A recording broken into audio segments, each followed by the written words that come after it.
Bonjour les uns et les autres. Aujourd'hui, nous allons tenter de résoudre cette équation d à la puissance sinus carré de x plus 2 à la puissance cosinus carré de x égale à 3. Évidemment, dans R. La résolution se fait ici dans grand R. Pour cela, nous allons ici, en un premier temps, utiliser ce qu'on appelle la relation fondamentale de la trigonométrie qui nous dit la RFT dit quoi? Sinus carré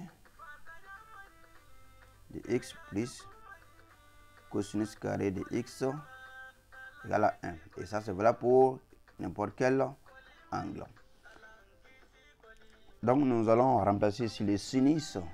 Si on a tiré les sinus dans cette relation, on a ici sinus carré de x, ça fait cosinus carré de x moins,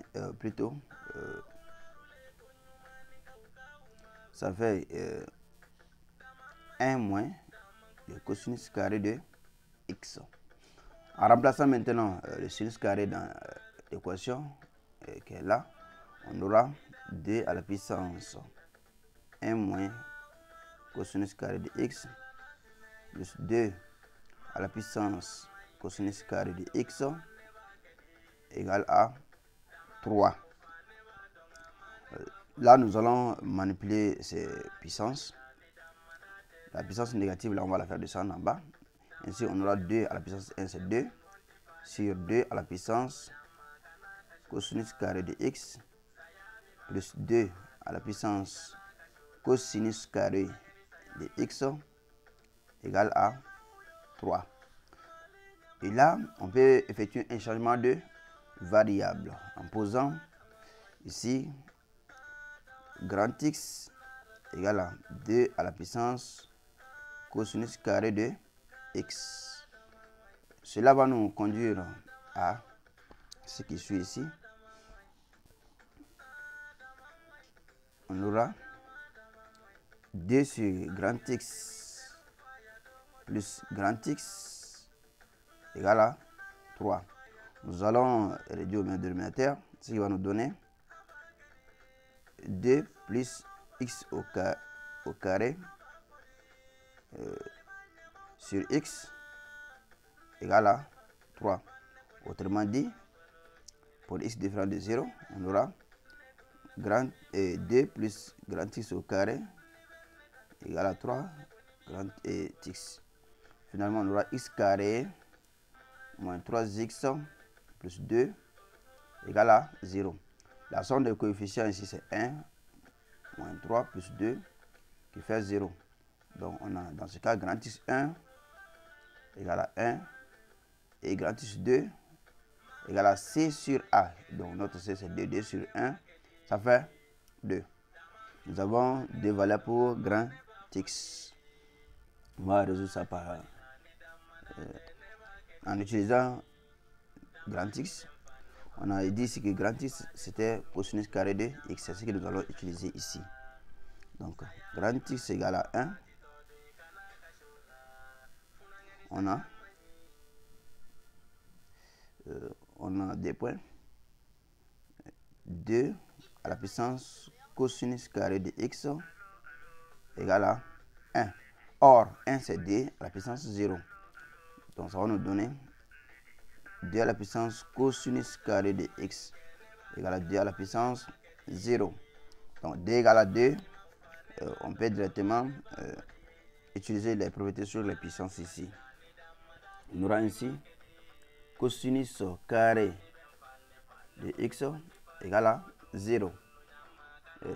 Ce qui va nous donner encore cosinus x égale à 0. Donc, x, c'est moins pi demi plus 2k pi ou x égale à pi demi plus 2k pi avec k un entier relatif.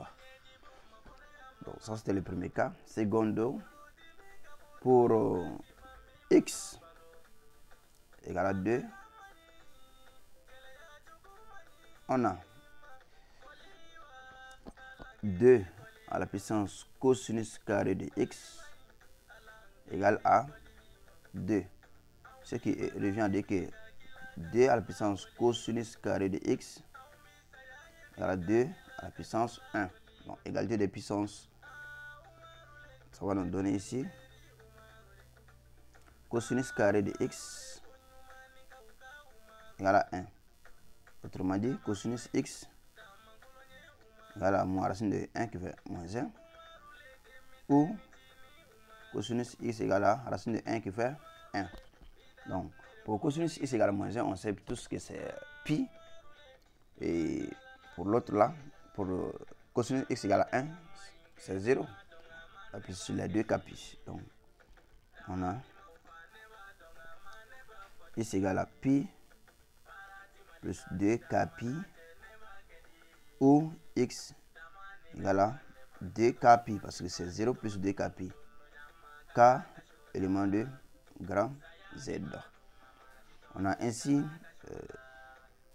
résolu notre équation avec qui a pour ensemble de solutions ici S égale à moins pi demi plus 2k pi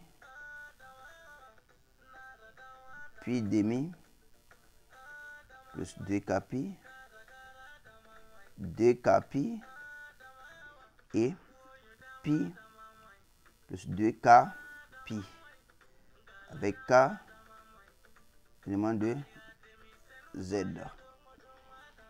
C'est ça l'ensemble solution ici dans grand R. Et là, nous tenons à remercier tous ceux qui ont tenté cette résolution, ceux qui ont abouti et tous ceux qui n'ont pas abouti. Nous les remercions infiniment en mettant accent sur les professeurs Massa Koulibaly, Soumaïla Sangaré et Daouda Koulibaly, tous profs de maths, pour leur effort envers nos publications. Merci à toutes et à tous. À la prochaine.